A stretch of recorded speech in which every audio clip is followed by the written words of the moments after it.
ఏడోకు, కళ్ళు తుడుచుకో. టూత్ ఫెరికా నానా? ఇప్పుడు ఇంకొక ఇగో ఇది ఊడుతుంది చూడిగా, ఇది ఊడుతుంది కదా. ఇప్పుడు ఇంకొక 15 days అయితే మళ్ళీ టూత్ ఫెరీకి ఇవ్వచ్చు. చేస్తుంది మ్యాజిక్ చేసి, నువ్వు మార్నింగ్ లేచారు గిఫ్ట్ వస్తుంది తెలుసా చిన్ని? ఏడవకు నానా, అందుకే మమ్మీ ఏమని చెప్తే తినాలి, ఓకేనా? Hello everyone, welcome to KK creative vlogs. నేనైతే ఫస్ట్ టైం నెత్తళ్ళ కర్రీ అయితే చేస్తున్నాను. నేను ఎప్పటి నుంచో అనుకున్నాను చేద్దామని, కానీ ఎప్పుడు దానికైతే టైమే రాలేదు. ఈ ఫిష్ తేవడం మా ఇంట్లో ఫస్ట్ టైం ఇదే, ఇంకా మేము తినడం కూడా ఫస్ట్ టైమే. కర్రీ ఎలా వస్తుందో అని టెన్షన్ పడ్డాను, కానీ టేస్ట్ అయితే చాలా బాగా వచ్చింది. నేనేమో బిజీగా వంట చేస్తుంటే మా చిన్నోడు వచ్చి నాకు బోర్ కొడుతుంది, ఏం చేయాలంటే నేనేమో మంచిగా వాడికి అయితే ఒక సజెషన్ అయితే ఇచ్చా. నీకు ఇష్టమైన ట్రక్ బొమ్మ ఉంది కదా, అది తీసి దాన్ని చూసి నువ్వు డ్రా చేయి అని చెప్పాను. నేను చెప్పడమే ఆలస్యం, ఇంకా పేపరు, ఒక పెన్సిల్, అలాగే క్రేయాన్స్ అన్నీ తీసుకొని రెడీగా కూర్చున్నాడు వేయడానికి. సేమ్ ఇలాగే మా కృతిక్ చిన్నగున్నప్పుడు కూడా నేను ఇలానే చెప్పేదాన్ని అనమాట. ఎప్పుడైనా బోర్ కొడుతుందన్నా, టైం పాస్ అవ్వట్లేదన్నా, వాడికి ఇష్టమైన బొమ్మ ఉంటుంది కదా, దాన్ని తీసి డ్రాయింగ్ వేయమని చెప్పేదాన్ని. ఇంకా మా కృతిక్ అయితే మంచిగా చూసి డ్రాయింగ్ అయితే వేసేవాడు. ఇలా చేయడం వల్ల పిల్లలకి కాన్సన్ట్రేషన్ అనేది బాగా పెరుగుతుంది. అంటే యాజ్ ఇట్ ఈజ్ వేయకపోయినా దానిలో ఎంతో కొంత గ్రాస్ప్ చేసి అక్కడ వేయడానికి అయితే ట్రై చేస్తారు. నేను బొమ్మలే కాకుండా ఒక్కొక్కసారి నన్ను చూసి కూడా డ్రా చేయమని చెప్పేదాన్ని అనమాట. కృతిక్కి అలా బాగా అలవాటు అయిపోయింది, ఏదైనా చూసి వెంటనే వేయగలుగుతాడు ఇప్పుడైతే. ఇంకా మా చిన్నోడికి కూడా నేను అదే చెప్తున్నాను అనమాట. ఎందుకంటే మా చిన్నోడికి ఆర్ట్ వేయడం చాలా ఇష్టము. వాళ్ళ అన్నని చూసి వాడు కూడా బాగా నేర్చుకున్నాడు. కష్టపడి డ్రాయింగ్ అయితే కంప్లీట్ చేశాడు. ఇంకా ఇక్కడ సైన్ ఉంది కదా, వాళ్ళ కృతికన్నా ఈ మధ్య సైన్ అలానే పెడుతున్నాడు అనమాట. ఇంకా అది చూసి మా చిన్నోడు కూడా నేర్చుకున్నాడు. ఫైనల్గా మా చిన్నోడి డ్రాయింగ్ అయితే ఇలా వచ్చింది. అంతలోపు నా వంట కూడా కంప్లీట్ అయిపోయింది. కర్రీ చేయడం అయిపోగానే ఇంకా అందరం లంచ్ అయితే చేసినాం. తర్వాత మా చిన్నోడు కిందికి వెళ్ళి ఆడుకుంటానంటే పంపించాను. ఒక పెద్ద ఘనకార్యం చేసి వచ్చాడు. ఏది చూపి, ఒకసారి చూపి. ఎప్పుడు పోయింది? చాలాసేపు అయిందా పోయి? మరి నువ్వు తీసుకురావాలి కదా అప్పుడే ఇంటికి. ఎందుకు ఏడుస్తున్నావు? ఎక్కడ పోయింది చెప్పు నాకు. అక్కడ ఎక్కడైనా పడుకున్నా మింగేసినావా? నోట్లో పెట్టుకున్నావా? నువ్వు ఏం చేసినావు?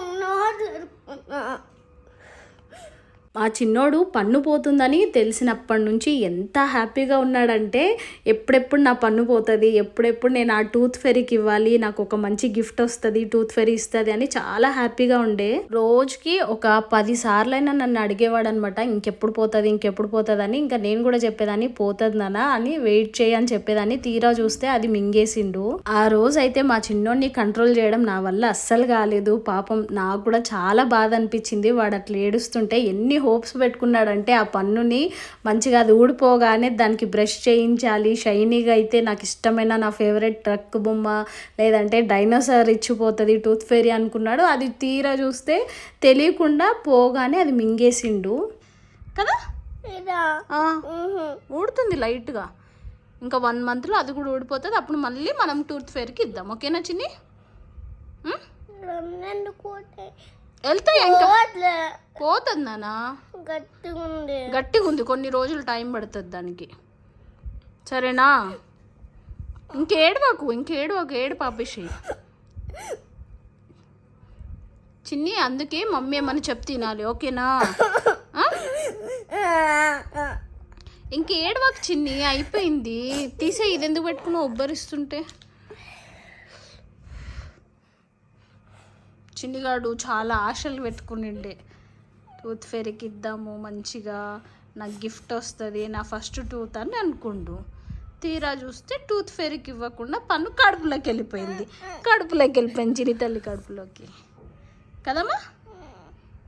ఏం కాదు నాన్న, నెక్స్ట్ పన్ను వెళ్తుంది కదా, అప్పుడు ఇద్దాం సరేనా? పెద్ద గిఫ్ట్ ఇస్తుంది. ఎందుకు తెలుసా?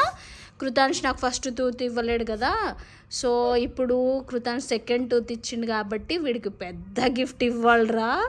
డైనోసార్, టీరెక్స్, డీరెక్స్, ఇంకా ట్రైసెరాటాప్స్. ఇంకేంటి నీకు ఇష్టమైంది? ఏది? డీరెక్సా? అదే ఇస్తాడు ఇంకా ఫస్ట్, అదే. ఓకేనా చిన్ని? ఓకే, డన్ కొట్టు, డన్నా. స్మైల్ మరి, స్మైల్. ఇటు చూడు, స్మైల్. ఇటు చూడు. నువ్వు మట్టిలో ఆడుతుంటే పోయిందా? అంటే కింద పడ్డావా? ఉయ్యాల జారుతుంటే పడ్డదా?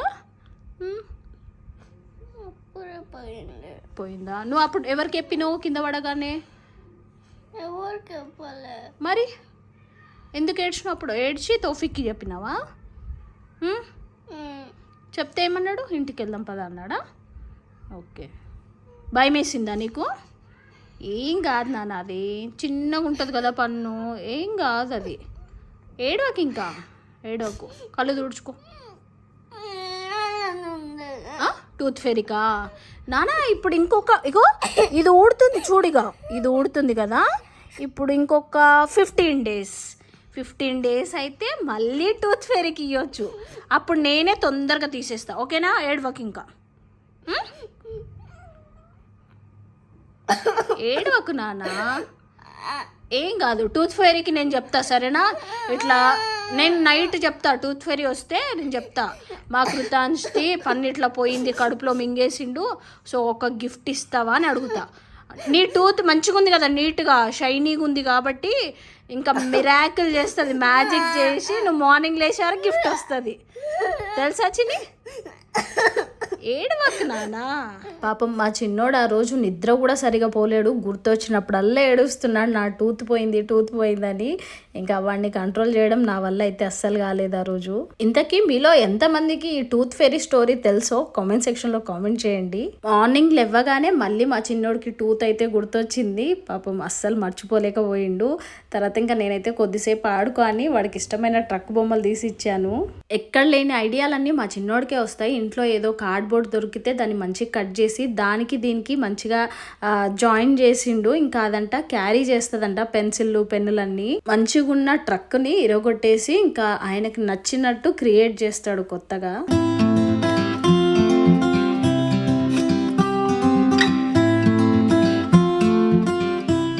స్కూల్ ఉంటే ఇంత టైం అయితే అస్సలు ఉండదు ఆడుకోవడానికి కూడా, ఎందుకంటే పొద్దున్నే లేచి స్కూల్కి వెళ్తారు, మళ్ళీ ఇంటికి రాగానే కొద్దిసేపు రెస్ట్ తీసుకొని మళ్ళీ హోంవర్క్ చేయగానే అలా నైట్ అయిపోతుంది. ఇంకా ఇప్పుడు హాలిడేస్ కాబట్టి రోజంతా మంచిగా ఆడుకుంటూ ఎంజాయ్ చేస్తున్నాడు.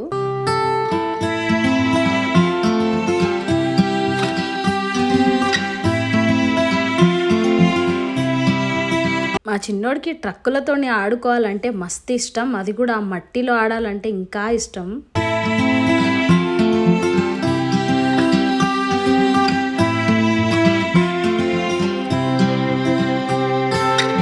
అదే రోజు నైట్ అయితే మా చిన్నోడు సైకిల్ అయితే నేర్చుకుంటున్నాడు, అది కూడా సపోర్ట్ వీల్స్ లేకుండా, అవైతే తీసేసినాం అనమాట.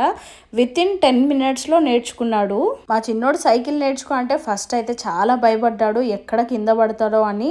ఇంకా వాళ్ళ కృతికన్నా అయితే మస్తు మోటివేట్ చేసిండు, చిన్ని నీకేం కాదు, నేను ఉన్నాను, నేను నేర్పిస్తా పదా అని చెప్పి. ఇంకా అలా ఒక 10 minutesలో మొత్తం మా చిన్నోడైతే మంచిగా నేర్చేసుకున్నాడు.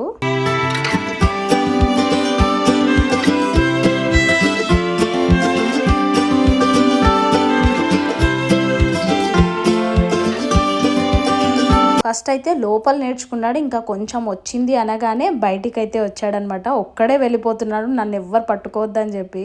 నాకైతే మస్తు హ్యాపీగా అనిపించింది మా చిన్నోడు అంత తొందరగా నేర్చుకున్నందుకు.